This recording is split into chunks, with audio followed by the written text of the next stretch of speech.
Welcome.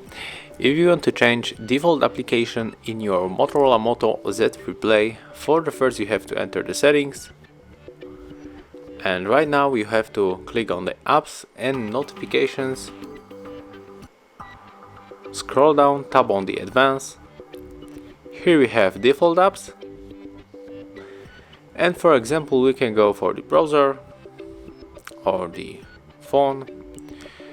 But as you can see, currently I have only one browser, so let's move to the Google Play Store. And right now I'm gonna download other application for the browser, the internet, and it will be the Opera Mini. Okay, and right now when we can go back to the settings, enter the browser app again, and right now we can choose between these two applications. And it will look the same for every section right here. Thank you for watching, leave thumbs ups, comments and subscribe to our channel.